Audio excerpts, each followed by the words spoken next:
하나님 아버지, 주님 전에 거룩한 예배로 올려드릴 때 주님 영광 받아 주시옵소서. 이곳에 임재하여 주시옵소서. 하나님의 크신 은혜와 충만한 이 시간 될 수 있도록 도와주시고, 우리가 모여서 우리의 마음을 뜻을 다해서 드려지는 예배와 또 기도와 소원 가운데 하나님께서 응답해 주셔서 도우신 하나님, 역사하시는 하나님을 목도하고 하나님 앞에 더욱더 큰 영광으로 올려드릴 수 있는 저희들 되게 하시며, 특별히 이 땅에 살면서 우리가 감당해야 될 주님이 맡기신 사명을 잘 감당할 수 있도록 우리가 더욱더 기도의 자리를 사모하게 하시고, 또한 하나님 앞에 예배드릴 때도 하나님이 기쁘시게 받으시기 합당한 예배 드릴 수 있도록 우리의 마음과 정성을 다해서 올려드리는 예배가 되게 하여 주시옵소서. 은혜 내려주실 줄 믿고 예수님의 이름으로 기도리옵나이다. 아멘.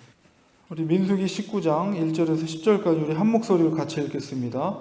여호와께서 모세와 아론에게 말씀하여 이르시되, 여호와께서 명령하시는 법의 율례를 이제 이르노니 이스라엘 자손에게 일러서 온전하여 힘이 없고 오직 멍에매지 아니한 붉은 암송아지를 내게로 끌어오게 하고, 너는 그것을 제사장 엘르아살에게 줄 것이요, 그는 그것을 진영 밖으로 끌어내어서 자기 목전에서 잡게 할 것이며, 제사장 엘르아살은 손가락에 그 피를 찍고 그 피를 회막 앞에 향하여 7번 뿌리고, 그 암소를 자기 목전에서 불사르게 하되 그 가죽과 고기와 피와 똥을 불사르게 하고, 동시에 제사장은 백향목과 으슬초와 홍색실을 가져다가 암송아지를 사르는 불 가운데 던질 것이며, 제사장은 자기의 옷을 빨고 물로 몸을 씻은 후에 진영에 들어갈 것이라. 그는 저녁까지 부정하리라. 송아지를 불사른 자도 자기의 옷을 물로 빨고 물로 그 몸을 씻을 것이라. 그도 저녁까지 부정하리라. 이에 정결한 자가 암송아지의 죄를 거두어 진영 밖 정한 곳에 둘지니, 이것은 이스라엘 자손 회중을 위하여 간직하였다가 부정을 씻는 물을 위해 간직할지니 그것은 속죄제니라. 암송아지의 죄를 거둔 자도 자기의 옷을 빨 것이며 저녁까지 부정하리라. 이는 이스라엘 자손과 그 중에 거류하는 외인에게 영원한 율례니라. 아멘. 우리 죄의 삭은 사망이라고 했습니다. 죄의 결과는 결국 인간에게 있어서 죽음을 가져오게 되는데, 그렇기 때문에 죽음의 문제는 죄와 연결이 되어 있죠. 그래서 오늘 말씀 민수기 19장 전체, 오늘은 10절까지 봤지만 민수기 전체 22절까지 우리가 쭉 읽어보면 그 죽음의 문제에 대해서 이 19장에서 말씀하고 있습니다. 그래서 특별히 이스라엘 백성들에게, 우리 인간은 누구에게나 이 죽음의 문제, 특별히 이제 장사를 치르고 죽는 자를 맞이하게 될 수밖에 없고, 우리들도 언젠가는 죽음의 자리를 서게 될 것이며 죽음을 마지막으로 경험하게 될 것입니다. 그래서 이스라엘 백성들에게도 이 장사를 치르고 나서 죽음의 장사에 행한 사람들, 그리고 거기에 참여한 사람들, 그리고 시신을 만진 사람들, 이런 사람들은 바로 죄의 삭스로서의 죽음이기 때문에 그 죽음에 관련된 자들은 다 부정하게 됩니다. 그래서 그 죽음에 대해서 부정된 자들을 어떻게 회복하기 위해서는 반드시 속죄제를 드려야 돼요. 근데 오늘 말씀 속에는 사실 그 속죄제를 드리기 위해서는 굉장히 많은 비용이 들어가고, 그 다음에 제사를 드리려면 많은 수고가 또한 들어갑니다. 그래서 그런 많은 수고와 그 다음에 많은 비싼 비용을 치르게 되는 것을 어떻게 해소할 수 있는, 그래서 일종의 인스턴트적인 속죄제 의식을 행하기 위한 방법으로서 하나님께서 특별히 붉은 암송아지의 잿물을 만드는, 제조하는 과정에 대해서 오늘 말씀 속에 기록되어 있는 거예요. 그래서 사실은 대속의 의미가 이 속에 담겨져 있습니다. 그러니까 구약의 이 말씀은 우리가 오늘날에 이것을 반드시 우리가 지켜야 될 것도 있지만 그렇지 않은 것들도 있거든요. 그러나 그 의미 속에는 예수 그리스도의 대속의 의미가 굉장히 밀접하게 관계되어 있다는 것을 우리가 말씀 속에서 깨닫게 되는데요. 오늘 말씀을 다시 한번 바라보면 특별히 모세와 아론에게 하나님께서 말씀하신 것은 특별한 제물을 하나님께서 준비시키는데요. 그것은 뭐냐면 멍에를 매지 않은 붉은 암송아지. 그러니까 보통 일반적인 제물, 속죄제에서 쓰는 제물은 이렇게 특별하지 않아요. 그냥 암송아지, 이거는 구별될 수 있지만은 그냥 멍에를 지었든 안 지었든 그것에 대해서는 조건을 달지 않습니다. 그래서 두 가지 조건을 하나님께서 제시하는 것은 멍에를 매지 않은 흠이 없는 것과, 또 하나는 그다음에 짐승의 어떤 색깔에 대해서도 얘기하지 않거든요. 그런데 특별히 여기서는 붉은 암송아지를 얘기합니다. 그래서 이 제물은 아주 독특한 제물이라는 것을 우리가 이해하게 되죠. 그래서 특별히 붉은 암송아지라고 했을 때 이 붉다는 것은 바로 피를 우리가 생각하게 되고 예수 그리스도를 상징하는 그런 의미를 담고 있는 것이죠. 그래서 어쨌든 멍에를 매지 않은 흠이 없는 붉은 암송아지를 준비시키시고 그것을 진영의 밖으로 끌고 갑니다. 사실 일반적인 속죄제는 번제단 앞에 그것을 잡고 제사장이 잡고 그것을 이렇게 구별해서 고기를 구별해서 번제단에다 순서대로 태우거든요.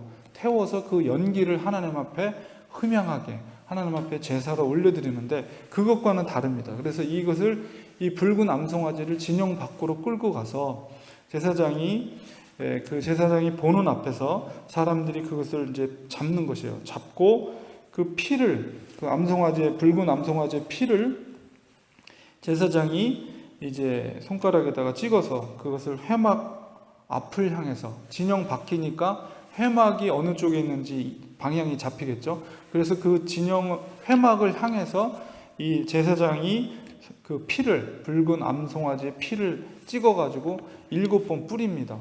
회막을 향해서. 그리고 나서 그것을 제사장이 보는 앞에서 그것을 불사르게 되는데, 이것은 번제로서의 불사름이 아니라 그냥 소각의 의미를 갖고 있어요. 그래서 태워버리는 거예요. 그리고 가죽과 고기와 피와 똥을 또한 같이 태워버립니다. 그리고 동시에 제사장은 거기에 그 암송아지를 태우는 곳에 백향목과 우슬초와 홍색실을 가져다가 그 불사르는데 같이 태웠어요. 사실 율법 속에서 악성 피부병이라든가 이런 환자들에게 그것을 정하게 하는 어떤 역할을 했던 것들이 이런 백향목과 우슬초 이런 것들입니다. 그래서 백향목과 우슬초와 특별히 또 여기서도 홍색실, 빨간 실을, 이것도 피를 상징하는 거죠. 그래서 그것을 태워서 그 암송아지가 태는 것에 같이 불사르게 하는 것입니다. 그래서 이제 보면 엘르아살이라고 아론의 아들이 처음으로 이제 등장이 하게 되는데, 여기서부터 그 이전에는 아론이 집행을 했거든요. 제사 의식을. 이제 19장부터 제사장이 세대가 교체된 것을 우리가 알 수가 있어요. 그래서 어쨌든 이제 20장 26절에 이 엘르아살이, 아론이 이제 옷을 벗어서 엘르아살 자기 아들에게 넘겨주면서 대제사장으로서 이제 엘르아살을 세우는 장면이 나오긴 하는데, 어쨌든 이 19장 3절부터 엘르아살이 그 제사를 대신하는, 아론 대신에 하는 것들이 이름이 등장이 됩니다. 그래서 이 제사장이 이제 그 붉은 암송아지의 제를 만드는 거예요. 그래서 이것이 인스턴트 속죄제의 역할을 하는 것이죠. 우리가 커피를 마실 때도 내려 먹으려면 얼마나 복잡해요. 커피를 원두를 갈아서 그것을 뭐 이렇게 올려서 내려서 이렇게 먹잖아요. 근데 오늘날은 인스턴트 커피가 있어서 그냥 뜨거운 물에 타서 먹으면, 그런 것처럼 이 속죄제를 복잡한 과정을 하지 않고 단순하게 암송아지의 잿물을 물에 타서 그것을 죽음으로 장례를 치른 사람들에게, 부정한 자들에게 그 양잿물, 물을 탄 것을 뿌리기만 하면 속죄제와 동일한 효력을 발생하는 것을 하기 위해서 하나님이 특별히 이렇게 붉은 암송아지의 제를 만들게 하시는 것입니다. 그래서 제사장은 이 과정 속에서, 사실은 제사장은 부정하지 않은 사람이에요. 그럼에도 불구하고 이 과정 속에서 하루 동안 부정하게 되고, 그 다음에 고기를 잡은 사람, 그 다음에 그 송아지를 불사른 사람, 이 모든 사람들이, 그리고 그 나머지 그 불사르고 나서 남은 그 암송아지의 죄를 긁어다가 이제 그것을 영외 정회집, 진영 바깥에 정해진 장소에 그 재를 보관했어요. 그래서 그 재를 만진 사람, 그 다음에 제사장, 그리고 송아지를 만진 사람, 죽인 사람, 불태운 사람, 이 모든 사람이 사실은 이 부정한 사람이 아님에도 불구하고 그 제조 과정에서 참여한 모든 사람은 하루 동안 부정하게 됩니다. 그러니까 이것도 대속의 의미가 담겨져 있는 거예요. 그러니까 부정하지 않은 자가 그 부정한 자들을 속죄하기 위한 그 죄를 만드는 과정에 참여한 것만으로 인해서 그들이 부정하게 되었어요. 그러니까 이것이 바로 예수 그리스도께서 죄가 없으신 분인데 그분이 죄에 있는 그 하나님의 자녀들을 대속하기 위해서 마치 부정한 자로 속죄라는 것은, 대속된다는 것은 값을 치른다는 것이거든요. 죄가 없으신 예수 그리스도께서 죄 없으신 자들을 대신해서 그 죄값을 치르게 한 대속의 의미가 이 속에 담겨져 있는 거예요. 그래서 그 속에 참여했던 그 죄를 만든 모든 참여한 자들이 하루 동안 그 저녁까지 부정하게 됩니다. 그래서 몸을 씻고 그 다음에 부정한 상태에서는 그 진영 안에 들어갈 수가 없죠. 그래서 그것이 속죄될 때까지 하루 동안에 기다리고 있다가 이제 부정이 풀리게 되면, 정하게 되면 진영 안으로 들어가게 됩니다. 그래서 그렇게 만든 암송아지의 재를 정해진 곳에 보관을 하고, 그 다음에 11절부터 22절까지 읽으면 그 속에 이제 장례를 치른, 그리고 시체를 만진 자들에 대해서 그들을 속죄하는 그런 의식으로서의 이 재를 물에 탄 그 잿물을 그들에게 뿌림으로 인해서 그들이 속죄되는, 부정한 것이 일주일 동안, 7일 동안 부정하거든요. 근데 그 과정 속에서 속죄제를 반드시 드려야 되는데 그 제사를 드리지 않고도 이 잿물을 뿌리는 행위를 통해서 그들이 속죄하는 그런 은혜를 하나님께서 베풀어 주는 내용들이 이제 11절에서 22절까지 이어지게 됩니다. 그래서 바로 이런 대속의 의미가 담겨져 있는 것이죠. 그래서 이것을 통해서 하나님은 이 제사, 구약의 제사를 통해서 결국 예수 그리스도의 오심의 의미를 더욱더 확실하게 우리들에게 교훈을 주는 거예요. 그래서 히브리서 9장 11절에서 14절을 읽어보면 바로 예수 그리스도께서 대제사장이 되시며 예수 그리스도가 본인이 제물이 되어 주셔서 하나님의 자녀들을 대속케 하는 그런 역할을 감당한 것을 설명하고 있습니다. 이런 제사의 의미를 통해서 우리가 결국은 주님의 죽으심으로 인해서, 주님께서 죽으심으로 인해서 더 이상 우리가 복잡한 제사를 드리지 않아도 하나님의 대속의 의미를 반복적인, 사실 구약의 제사, 속죄제는 계속적인 반복적인 제사입니다. 비록 암송아지의 잿물을 통해서 죽음으로 인해서, 장례를 통해서 부정한 자들이라 할지라도 반복적인 이런 속죄 의식을 감당해야 되지만 우리는 예수 그리스도의 십자가의 죽으심의 사건, 단 한 번의 사건으로 우리가 더 이상 그런 속죄제를 행하지 않아도 우리가 살아가면서 짓는 그런 자범죄들에 대해서 오직 예수 그리스도 십자가를 바라볼 때, 예수 그리스도의 이름으로 우리가 회개하며 기도할 때 우리가 거룩하게 되고 부정에서 정함으로 은혜를 입는 그런 놀라운 은혜를 우리가 입고 살게 됐다는 것이죠.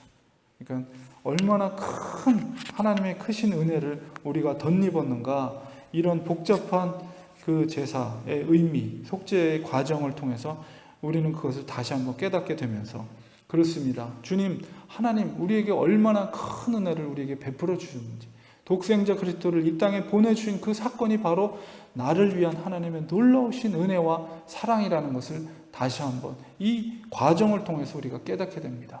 하나님 감사합니다.